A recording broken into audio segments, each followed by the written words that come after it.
so these are going to be our reading assignments. So I have the due dates on here, and then the different sections. So we'll be going through chapter 1 this week. Even if we don't get through all the sections in the lectures, I still want you guys to complete the readings sometime just before next week would be fine. But those will be the sections that I'll be going over for that day. So there they are. I'll leave it up a bit longer. Okay, let's go ahead and get started. Okay, so this chapter is chapter 1. Oh, let me switch to black ink. That's just my preference. Okay, so we're going over chapter 1, which is called like the fundamental chapter. So this is just kind of like algebra background. So I'm going to go at a slower pace because I'm not sure if any of you guys are familiar with it or where you guys are at. So I'd rather go slow and have people that aren't understanding the topics be able to catch up with everyone else. If you're familiar with material, feel free to go on ahead and watch other videos, but also be mindful that a lot of this is important and it's good review too. Okay, so the first section, 1.1, is about real numbers. So the types of numbers that make up the real number system are numbers like the natural numbers,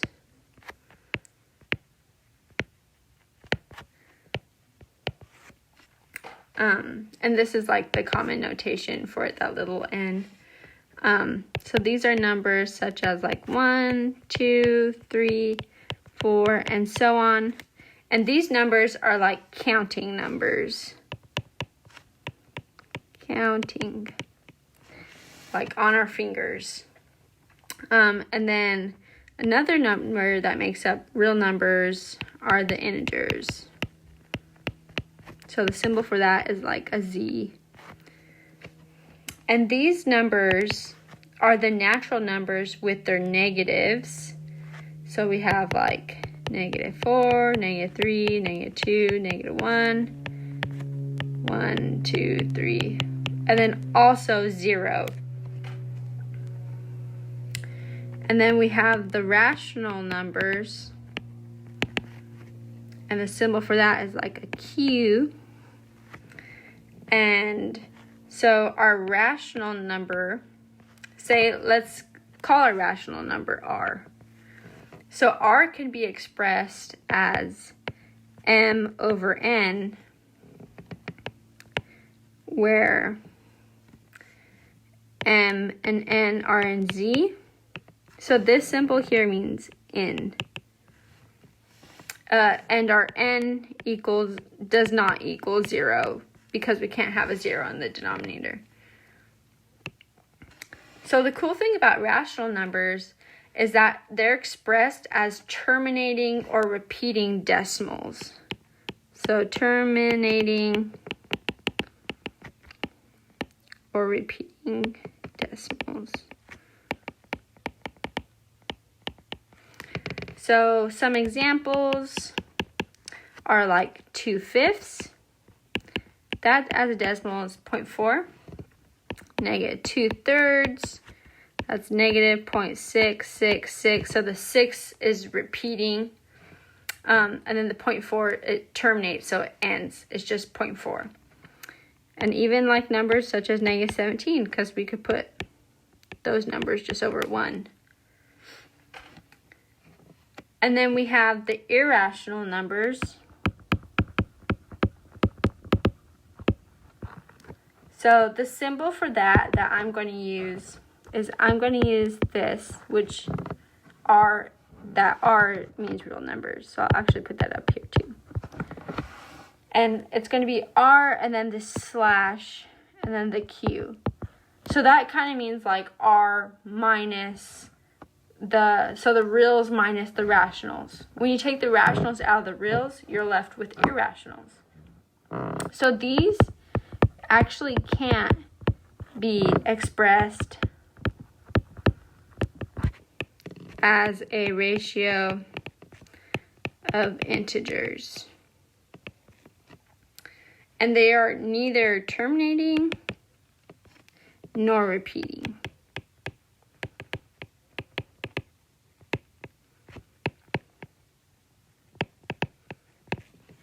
So examples of these are like square root 2.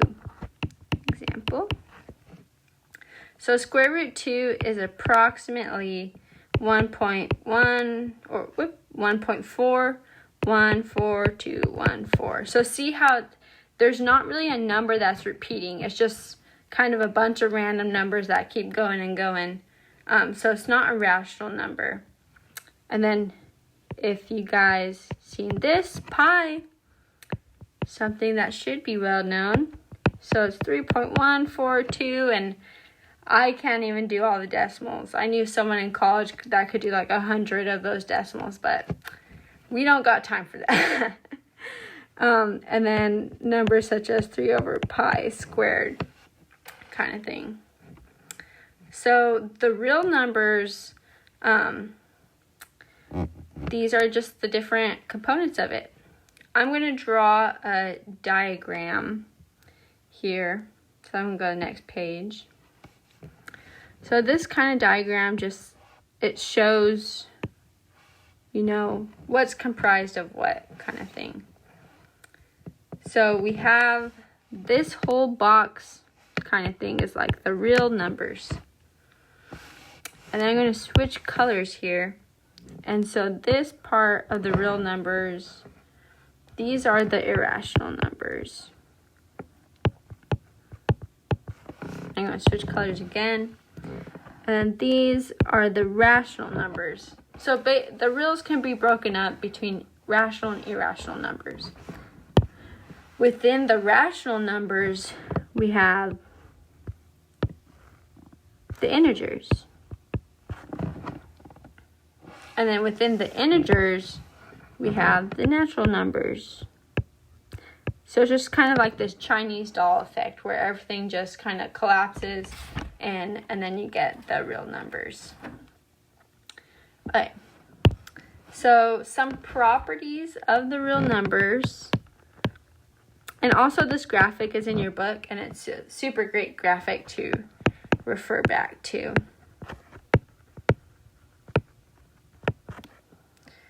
So some properties of real numbers.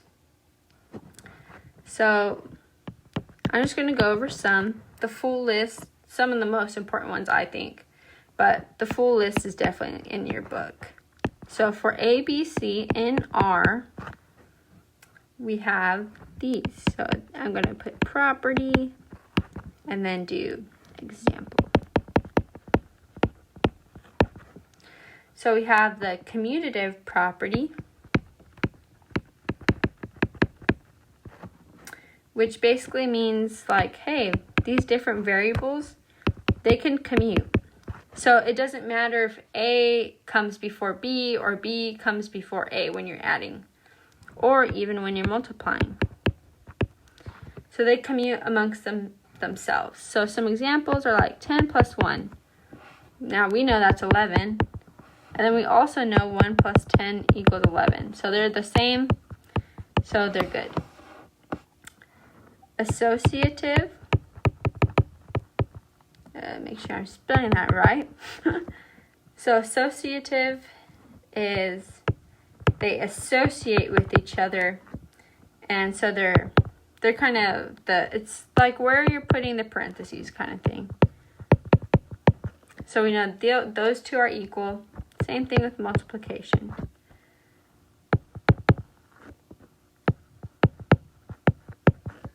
So I'm just going to do a brief example here. So we know that 3 times 7 times 5.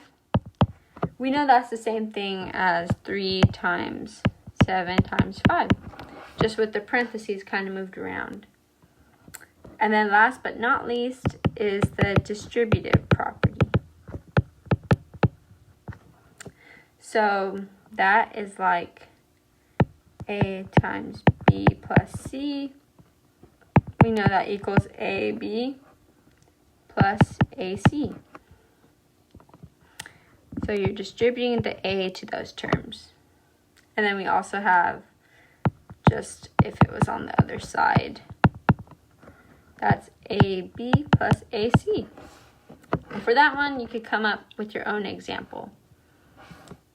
Okay. Now we're going to go over the real line.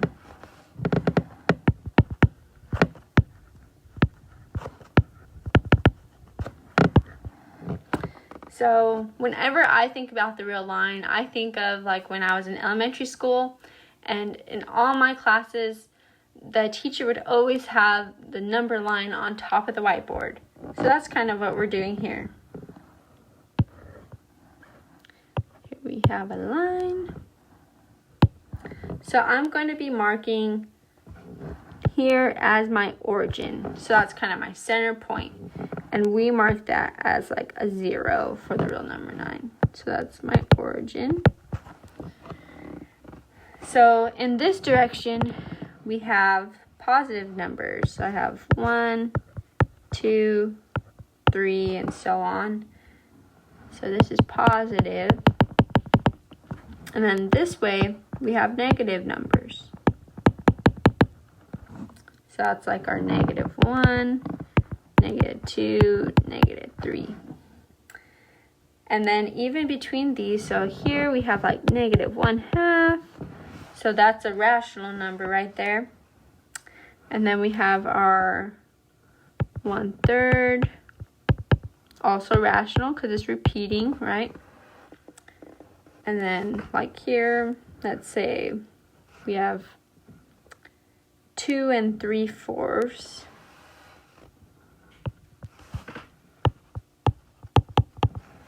And then let's just add pi for fun. Alright, so something special about the real numbers is that they're ordered.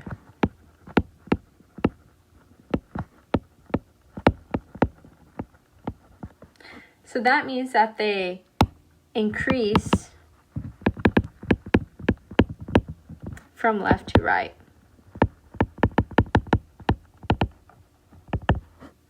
So, for example, let's pose this question. Is -4 less than -1? So at first when you look at that, it seems like since 4 is just a bigger number than 1, it would be greater than it. But because the numbers increase from left to right, -4 is like over here. And then -1 is there. So since -1 is more to the right, that means -4 is less than -1. So bringing up that notation, so our inequality here, and we're writing stuff like that, A is less than B. So we have A and then B. So if you think that, oh, I always get my inequalities mixed up on which way is which, B is greater than A. Something that my teachers always did for me is like think of the inequality like a crocodile and it wants the bigger meal. So it goes in the direction if you like that, but if not, that's okay. If you could remember it, then just remember it, but it wants the bigger thing. And then notation like this, A is less than or equal to B.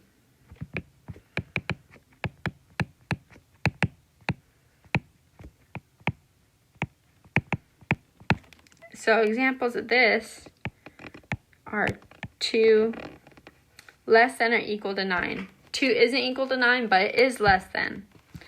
Even this would work because of the equality symbol. So 9 is less than or equal to 9. In this case, it's equal to 9. Alright, I'm going to go ahead and stop that video right there. But we're going to go on to sets and intervals in the next video.